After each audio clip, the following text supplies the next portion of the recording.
Estamos começando o programa Bate-Papo Legal, que tem apoio do Viva Mais Saudável, e a entrevista de hoje é pelos Espaços Jurídicos com a advogada doutora Isadora Rodrigues, do Paraná, e o tema pensão alimentícia e parâmetros de fixação. Para você que quer mandar a sua pergunta, pode enviar a sua pergunta que no decorrer da entrevista a gente faz para a doutora Isadora. Lembrando que o programa Bate-Papo Legal tem transmissão pelo canal TP Fest. Uma boa noite. Entrevista hoje com a advogada doutora Isadora Rodrigues, do Paraná, com o tema pensão alimentícia e parâmetros de fixação. Estamos aguardando a doutora Isadora entrar. O programa Bate-Papo Legal tem transmissão pelo canal TP Fest. Para você que quer enviar a sua pergunta na entrevista sobre a sua dúvida, pode enviar a sua pergunta que a gente faz no decorrer da entrevista para a doutora Isadora Rodrigues. Ela que é do Paraná, e o tema pensão alimentícia e parâmetros de fixação. Uma boa noite a todos. Estamos aguardando a advogada doutora Isadora Rodrigues entrar para a gente dar início à entrevista pelos espaços jurídicos. Nos espaçosjurídicos.com.br você encontra várias advogadas de diversas áreas. É só entrar e acessar www.espaçosjurídicos.com.br. E o programa Bate-Papo Legal tem apoio do Viva Mais Saudável. Estamos aguardando a doutora Isadora Rodrigues para dar início à entrevista, que hoje nós temos o tema pensão alimentícia e parâmetros de fixação. Uma boa noite para você, você que acompanha os espaços jurídicos.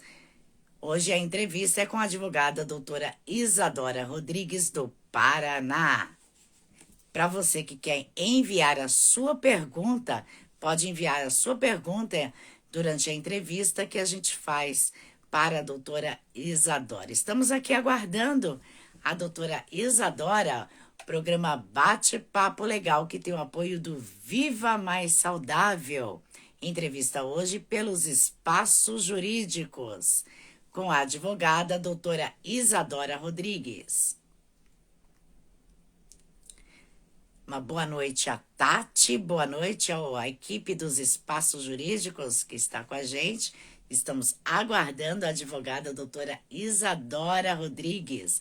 O tema de hoje, pensão alimentícia e parâmetros de fixação.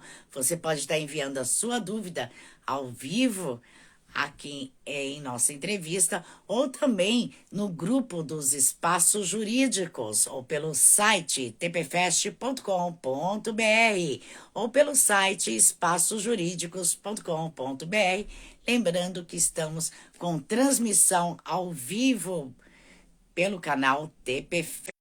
A doutora Isadora aceitar o convite para a gente dar início à entrevista. Boa noite, Ita.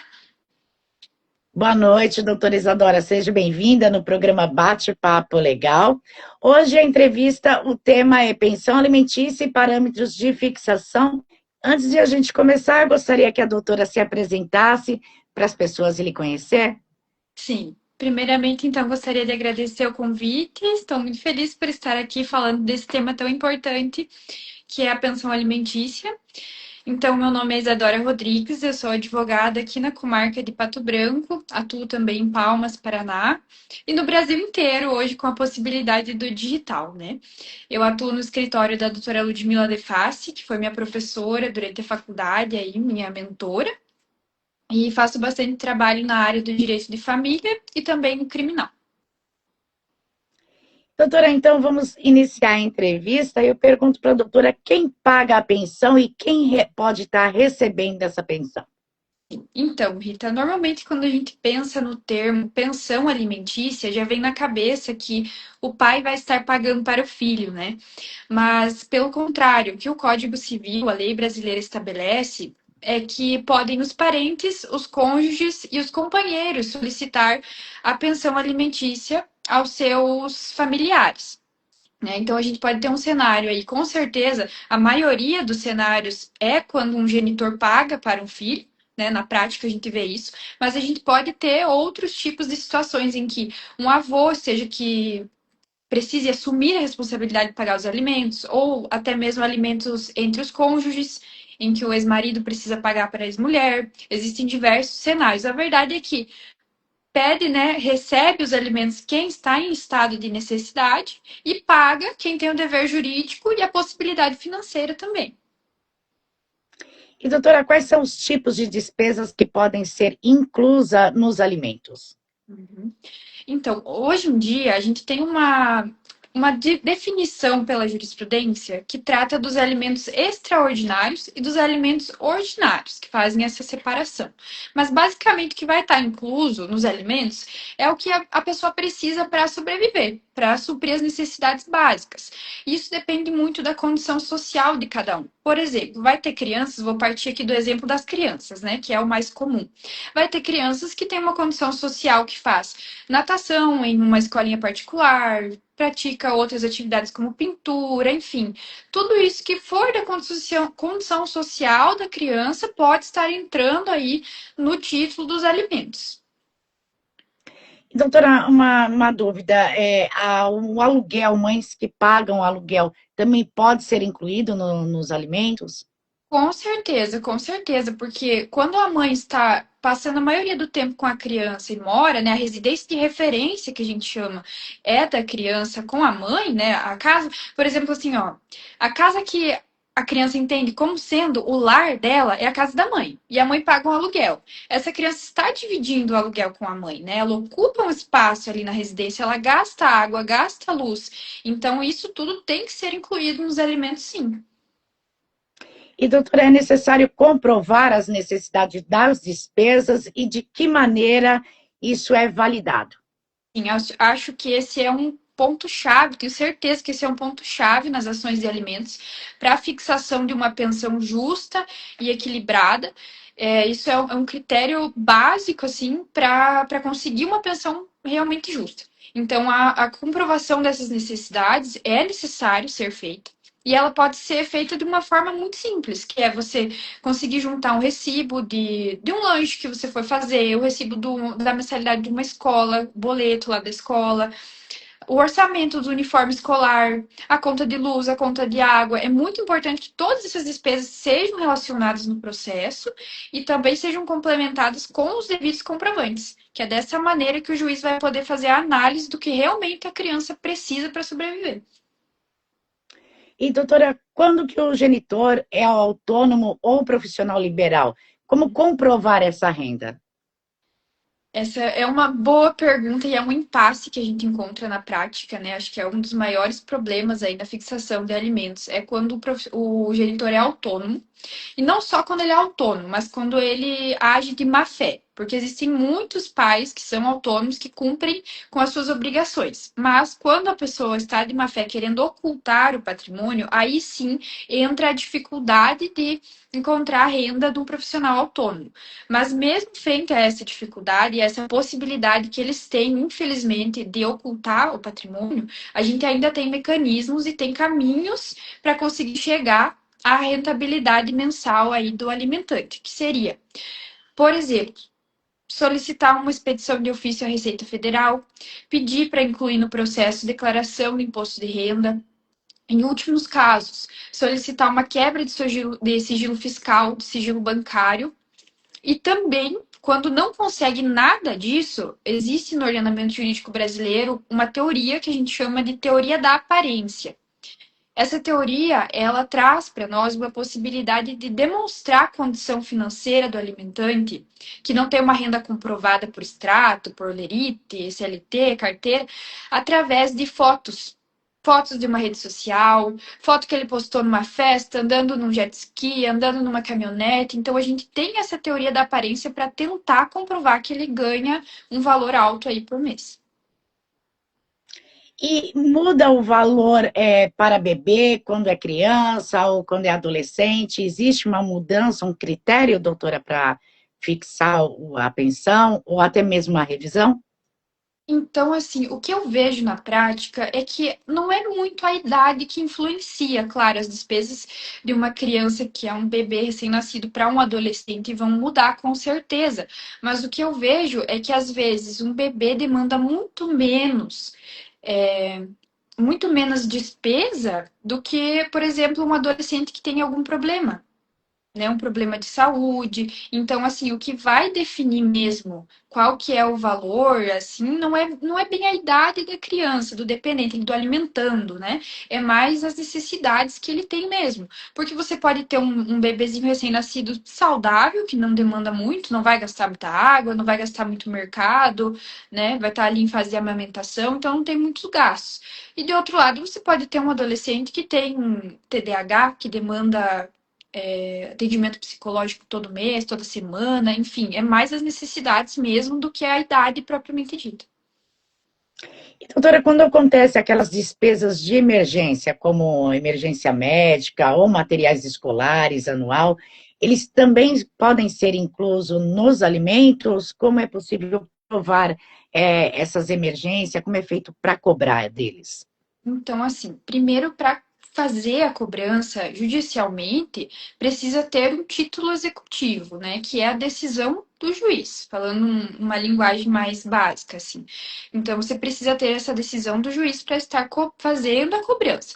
Normalmente, quando os profissionais, os advogados entram com a pensão, com o pedido de pensão alimentícia, já é solicitado para que seja feito o rateamento dessas despesas extraordinárias. Porque, eventualmente, Deus me livre que aconteça, né? Mas que um filho quebre uma perna, precisa colocar um aparelho, são despesas que vão surgindo com o passar do tempo e que você não tem como prever, né? Então a gente já pede na própria petição inicial ali dos alimentos, uma contestação, que seja fixado essa obrigação de pagar as despesas extraordinárias, que é aquilo que vai surgindo e a gente não tem como prever. E para cobrar isso é feito através de uma ação de execução assim que tiver o título judicial. E quando é dado entrada na sentença para essas despesas, é feito quando há necessidade das despesas ou existe uma conta que pode ser depositada caso necessite aí de alguma emergência ter como recorrer? Existe a possibilidade do genitor depositar diretamente na conta. Normalmente, o que acontece? Quando tem essas despesas extraordinárias, o juiz determina que seja apresentada uma nota fiscal. Seja apresentada uma nota, um comprovante, ou às vezes está ali numa situação de emergência, a genitora ou o genitor, quem for o guardião no momento, faz o pagamento e depois manda a nota para rateio, mas tem essa possibilidade sim de colocar lá já previamente uma conta bancária para depósito, isso pode acontecer sim. Doutora, as grávidas também têm o direito à pensão alimentícia também já desde da gravidez. Eu gostaria que a doutora falasse um pouquinho sobre isso e como deve ser comprovado esses alimentos. Então, assim, a situação do período gravídico, existe uma lei que regulamenta exatamente, especificamente essa situação, né? E o que a lei fala? Que com base em indícios de paternidade, você já pode ter essa fixação dos alimentos gravídicos. Isso quer dizer o que na prática? Que você tendo um arcabouço aí de fotos com a pessoa que você se relacionou e teve um filho, né? Deu início a essa gestação, fotos se relacionando, foto em um momento de lazer, um depoimento, uma declaração de próprio punho de uma testemunha que viu vocês juntos, que sabia que vocês tinham um relacionamento. Então, a lei determina que a partir desses indícios de paternidade já pode dar entrada na ação solicitando a fixação dos alimentos gravídicos. E aí sim, com base nesses indícios, se o juiz entender e estiver convencido de que houve essa relação, que aquele apontado ali, o requerido apontado, pode ser o suposto pai da criança, aí sim pode ser fixado os alimentos gravídicos, sim. E como são definidos os alimentos, a pensão alimentícia, os alimentos para os filhos atípicos? ou com deficiência? É por tempo indeterminado? Como funciona? Porque hoje nós temos muitas crianças aí atípicas, né? Então, como está esse cenário hoje na prática, doutora? Então, vamos lá. Em um cenário normal, para qualquer situação de fixação da pensão alimentícia, ela vai ser baseada no parâmetro do parágrafo primeiro do artigo 1594 do Código Civil, se não me engano, que fala sobre o trinômio possibilidade, proporcionalidade e necessidade. O que isso significa? A pensão tem que ser fixada com base nas necessidades de quem precisa e nas possibilidades de quem paga, dentro de uma proporcionalidade entre esses dois parâmetros. Para os filhos que apresentam algum tipo de deficiência, algum tipo de necessidade maior, tem que ser apresentado os comprovantes do que ele está tendo a necessidade. Por exemplo, tem um filho com síndrome do espectro autista que necessita de terapias. Essas terapias vão ser devidamente comprovadas no processo, vai ter que apresentar laudo médico de qual que é o problema que ele tem, e isso, consequentemente, aumenta a necessidade da pensão alimentícia, né? O valor da pensão. E pode ser, respondendo a segunda pergunta, sim, a pensão pode ser fixada por um tempo indeterminado, pode ser uma pensão vitalícia, porque a necessidade daquele alimentando não vai acabar com 18 anos, não vai acabar quando ele cessar a faculdade, por exemplo. Né? Pode ser que tenha casos que essa pensão seja necessária aí para uma vida inteira. Ok, doutora. E qual a diferença entre a pensão fixada em processo da aquela que é feita um acordo extrajudicial homologado?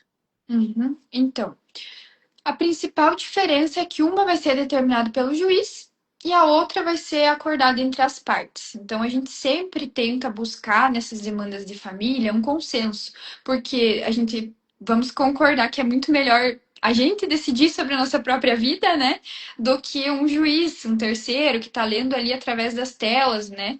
Então, a gente sempre tenta chegar nesse consenso entre as partes, demonstrar para o genitor, para a genitora, esse aqui é o gasto, esse aqui é o que demanda. Pense bem, esse valor não é suficiente para sustentar uma criança. A gente sempre tenta fazer isso nas demandas de família.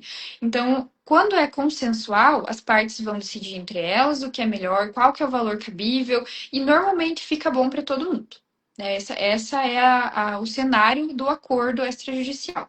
Quando é o juiz, ele vai se pautar pelo que tem no processo, pelas provas que vão ser apresentadas no processo, e vai decidir em sentença de acordo com o lastro probatório que ele tem ali nas mãos.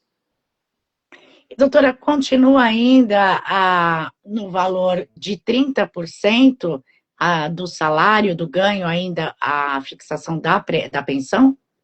Então, Rita, esse parâmetro de 30%, apesar dele ser um modelo utilizado, uma regra utilizada, muitas vezes aí no ordenamento jurídico, não tem nenhuma lei e nenhuma jurisprudência que fala que essa é a regra, tá? Isso é um parâmetro, sim, que os juízes utilizam, mas não é uma regra. Né? Repetindo, a regra é a necessidade de quem precisa e a possibilidade de quem paga. Então, essa máxima de que a pensão tem que ser fixada em 30% dos rendimentos, ela é mais uma falácia popular mesmo, não é uma regra jurídica. Ok. E qual a importância, doutora, de sempre estar procurando a assessoria jurídica quando vai requerer a pensão alimentícia? Uhum. Então, assim, aqui acho que eu até acrescento que é importante procurar uma assessoria jurídica especializada. Porque o que eu vejo? Que durante a faculdade a gente estuda direito de família, parece muito fácil, é só pedir pensão, coisa e tal. E a maioria dos advogados fazem. A maioria dos advogados consegue, qualquer um consegue fazer um processo de pensão. Só que a diferença de você buscar uma assessoria especializada, de uma pessoa que trabalha com isso na prática, como especialista, reflete muito no processo. Né? Você ter uma pessoa que tem um conhecimento, uma demanda grande no escritório sobre processos de família, isso reflete muito na prática, né? Ali no próprio processo. Então, assim, eu digo que garantia de direitos, o cálculo correto, o procedimento legal correto, várias abordagens técnicas que precisam do atendimento especializado nas demandas de direito de família, principalmente na pensão alimentícia, na questão da pensão alimentícia. E a gente vai para o quadro Perguntas e Respostas dos Internautas. Eu vou começar pelo suporte do Bate-Papo Legal, que enviou a pergunta que foi enviada pelo grupo do jurídico da Júlia Hernandes, do Paraná. Ela fala que tem uma dúvida: se o pai estiver desempregado, pode pedir a pensão? Pode pedir sim, de acordo com a jurisprudência pátria, o desemprego por si só não é um fator que justifique o pai não pagar a pensão, tá? Porque depende de muitos fatores. Ele está desempregado por quê? Porque ele tem algum problema de saúde? Será que ele não está conseguindo se inserir no mercado? Ele está se eximindo? Ele está mentindo para você que ele está desempregado? Então, tem vários fatores. O desemprego por si só de maneira nenhuma vai impedir que o pai seja obrigado a pagar a pensão. E a segunda pergunta, que foi enviada pelo Gilberto, também pelo suporte do bate-papo. Gilberto é da Bahia, ele pergunta se existe alguma situação que os tios entram no caso de uma pensão alimentícia e se os pais ou os avós que tiveram já falecido, né? No caso, se os pais e avós já forem falecidos, se os tios entrariam, né, para pagar os alimentos. Então, como eu falei antes, no Código Civil não existe uma determinação de que o pai e a mãe tenham que pagar. Claro que o pai e a mãe são obrigados, têm obrigação civil de prover os alimentos e sustentar os filhos, né? Isso tem um artigo no ECA, o artigo 22 do ECA trata sobre isso. Porém, o Código Civil, ele preceitua que os parentes, os cônjuges e os companheiros podem solicitar os alimentos quando necessitam. Então, quando você tem a ausência de um pai, a ausência de um avô, os tios podem sim ser demandados para fazer o pagamento da pensão. Uhum.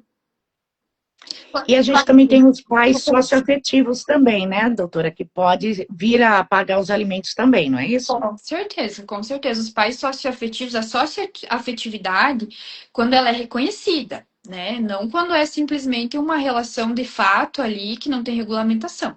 Quando ela é efetivamente registrada, que tem a multiparentalidade no registro da criança, aí sim, assume a obrigação como se fosse pai biológico. É equivalente. Isso já é pacificado no entendimento da jurisprudência, em alguns entendimentos ali dos provimentos do CNJ, que falam que a multiparentalidade, então a parentalidade socioafetiva e a biológica, elas são equiparadas, os deveres e as obrigações.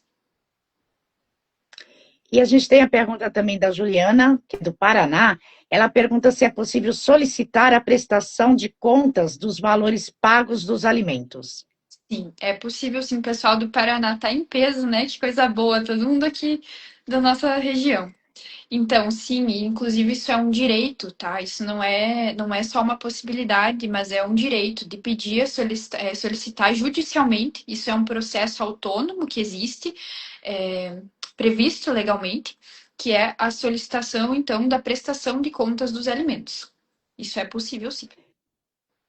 Então, o genitor que estiver pagando, ou o parente próximo que estiver pagando a pensão, pode solicitar a prestação de contas. Pode, aham, pode, por isso que é importante aí as mãezinhas e os pais que recebem pensão, vice-versa, aí na situação que estiver, guardar sempre os comprovantes, fazer uma tabelinha do que gastou, do que não gastou, porque pode sim ser solicitada uma prestação de contas.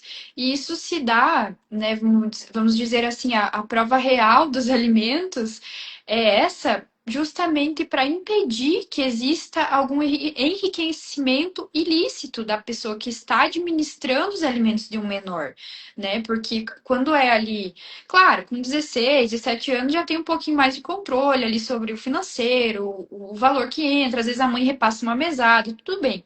Mas quando é uma criança pequena, ela não vai ter acesso ao dinheiro, né? Então é muito difícil, principalmente quando tem uma animosidade entre os pais de saber se essa pessoa está administrando de acordo com os interesses do menor ou não. Então, essa prestação de contas é para assegurar o direito da criança.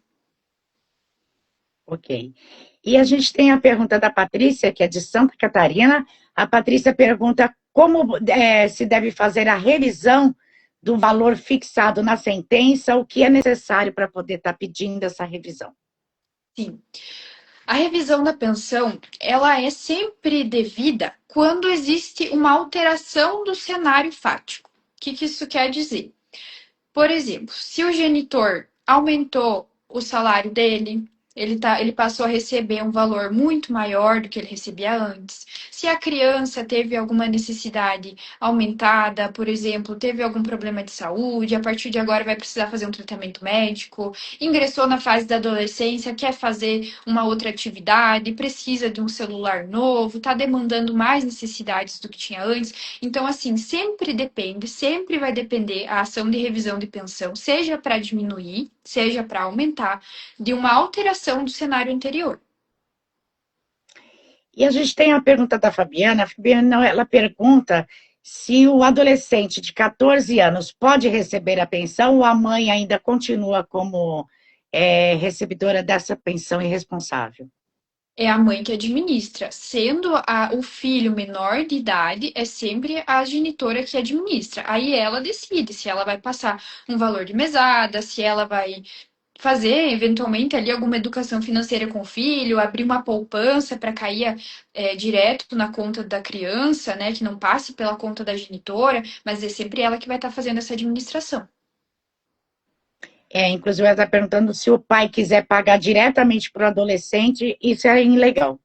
É legal, sim, vai ter que abrir uma conta bancária em nome do adolescente, né? Só que aí, de qualquer forma, ele vai ter que estar representado, né? Porque na própria instituição bancária não vai ser possível ele abrir uma conta sozinho, certo? Então, ela vai estar ali como representante dele.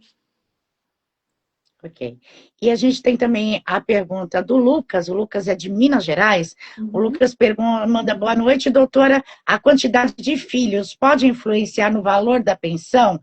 Porque eu tenho 2 filhos de mães diferentes e agora vai nascer o terceiro. Como eu posso fazer para tentar diminuir um pouco o valor? Porque eu pago R$ 400 para cada criança e estou ganhando hoje um salário só. Se eu tiver que pagar o mesmo valor para o terceiro, não vou poder me sustentar. É possível uma revisão? Boa noite, Lucas. Então, assim, com certeza, a quantidade de filhos que você sustenta aí influencia muito no valor da pensão. Mas tudo isso tem que ser devidamente comprovado. Não basta você alegar e levar lá para o processo 3 certidões de nascimento e não colocar junto, não anexar junto as despesas que você tem com esses filhos. Porque ter um núcleo familiar extenso por si só não justifica a redução da pensão, tá? Pelo princípio da responsabilidade familiar, né? Que o ordenamento jurídico brasileiro, então, ele tem esse princípio da responsabilidade familiar, entendendo que cada um vai ter ali a sua prole de acordo com as suas possibilidades financeiras, certo? Então, quando você tem aí 2, 3 filhos e está em uma situação financeira delicada, é necessário fazer a comprovação desses gastos. Ok, doutora. E a gente tem a última pergunta enviada pelas redes sociais, que é da Márcia, de Pernambuco. A Márcia manda boa noite e ela pergunta quando ocorre o atraso dos alimentos, quais são os primeiros procedimentos legais a serem adotados? Boa noite, Márcia. Então, assim, claro que pelo princípio aí da boa-fé, dependendo muito de como é a relação dos genitores entre o ex-casal ali, a gente pode tentar fazer um contato com a pessoa, né? Essa é uma abordagem que a gente tenta amigavelmente. Mas se a relação já é muito conflituosa, o primeiro passo a se tomar depois que tem o inadimplemento, então o atraso da pensão, é entrar com uma execução pelo rito da prisão. Essa execução pelo rito da prisão, ela abrange as 3 últimas parcelas vencidas, né? Então pode ser a última e assim vai contando para trás até chegar em 3. Mas se for só uma que está em atraso, também pode entrar pelo rito da execução, tá? Aí isso vai compelir ele a fazer o pagamento, a efetuar o pagamento sob pena de prisão. E, doutora, a gente está caminhando para o final da entrevista. Eu gostaria que a doutora deixasse os seus contatos para as pessoas acompanhar também o seu trabalho nas redes sociais. Sim, vou deixar assim então o meu Insta, né, que é @adv.isadorarodrigues. E não sei se eu posso deixar o telefone do escritório, acho que não, né? A gente, para quem quiser o Fica só, telefone do acho que fica, escritório, os espaços jurídicos fica fornece só o ou o Instagram. suporte fornece. E qual seria, novamente, o Insta? Pode repetir? É adv.isadora Rodrigues, com S. Ok. E faltou acrescentar algo que a doutora gostaria de estar acrescentando sobre o tema de hoje da entrevista? Rita, eu só queria corrigir que antes eu falei o artigo errado, é 1694, parágrafo 1º. Para quem quiser saber um pouco mais sobre como é fixada a pensão alimentícia, sempre pode se socorrer desse artigo, desse parágrafo 1º do Código Civil, tá? Então é o 1694, para não deixar nenhuma falha aqui na nossa live. E acho que o que eu poderia finalizar falando é que é importante lembrar que a obrigação alimentar, né, o direito de cobrar a ação alimentar, ele prescreve em 2 anos depois da maioridade. Né? Então, essa cobrança dos alimentos é importante ressaltar que ela não é automática. Né? Então, se você tem ali um título judicial, uma sentença determinando ali o pagamento, apesar disso, não é automático. Se a pessoa não pagar, você tem que entrar com o processo de execução cobrando, lembrando desse prazo prescricional de 2 anos. Ok, doutora. E a gente vai para o quadro Falando a Verdade, que é uma pergunta específica para a doutora, e a pergunta é: o que o direito representa para você? Olha só, o direito representa a minha vida. O direito é a minha vida. Eu cresci nesse núcleo jurídico. Meu pai é advogado há 30 anos, então eu cresci vendo ele entrar e sair de casa, passar 3 dias fazendo júri fora de casa. E isso tá impregnado na minha alma. Não me vejo fazendo outra coisa. Acho que o direito, a principal, o principal fundamento assim do direito na minha vida é poder ajudar as pessoas, sabe? Acho que através do direito, do conhecimento que o profissional, o advogado tem, a gente pode salvar vidas, né? Assim como os médicos. Então, é isso que o direito representa para mim, é a minha vida. E eu gostaria de agradecer a sua presença aqui no programa Bate-Papo Legal, a sua disponibilidade de estar tirando as dúvidas dos internautas, levando conhecimento, né, para a população que às vezes desconhece. Então, eu gostaria muito de agradecer a sua presença aqui no Bate-Papo Legal, doutora. Imagina, Rita, eu que agradeço muito vocês pela oportunidade. Muito obrigada a todos que assistiram. E espero ver a doutora com um novo assunto para a gente estar debatendo aqui, levando conhecimento e informação também para os internautas. Muito obrigada, doutora. Obrigada. Vamos combinar, sim, com certeza vai ter uma próxima.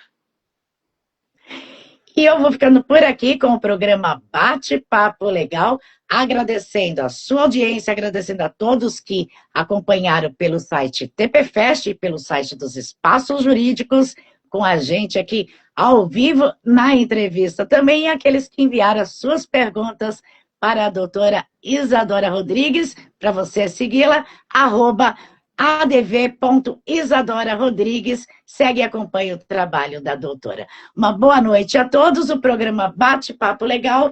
Voltamos no nossa próxima entrevista. Uma boa noite, doutora. Tchau, tchau. Boa noite.